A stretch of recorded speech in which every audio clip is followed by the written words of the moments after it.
तिवारी अपहर हाइब्जी music percent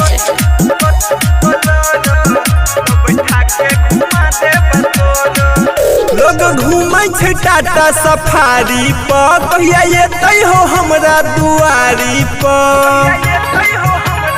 ओ बाबा लोग घूमै छै टाटा सफारी पर कहिया एतै हो हमरा दुआरी पर ललसा पूरा दए गो तू बाबा मोरो ललसा पूरा दए गो तू बाबा मोरो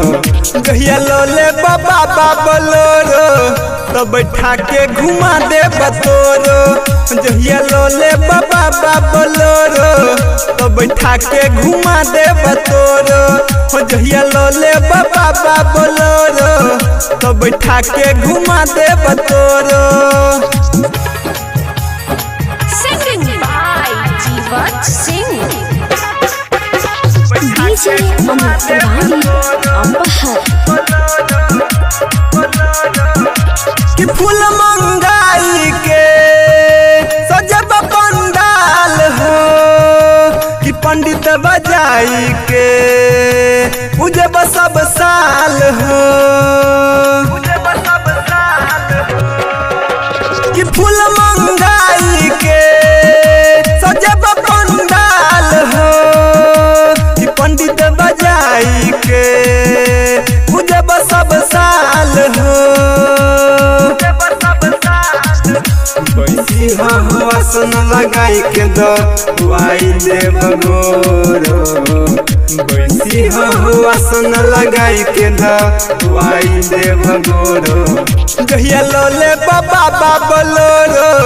तो बैठा के घुमा दे बतोरो जहिया लोले बाबा बोलोरो तो बैठा के घुमा दे बतोरो जहिया लोले बाबा बोलोरो हम बैठा के घुमा दे बतोरो।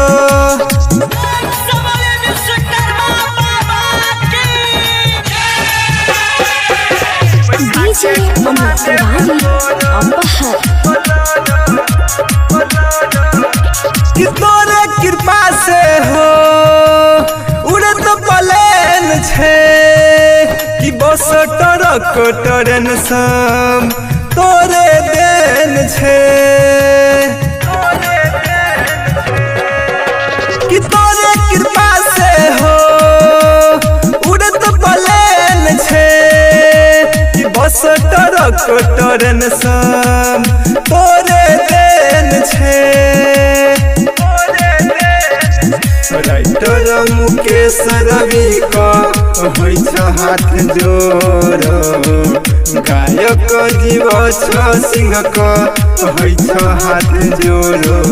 कहिया लोले बाबा बोलोरो तो बैठा के घुमा दे बतोरो जहिया लोले बाबा बोलोरो तो बैठा के घुमा दे बतोरो जहिया लोले बाबा बोलोरो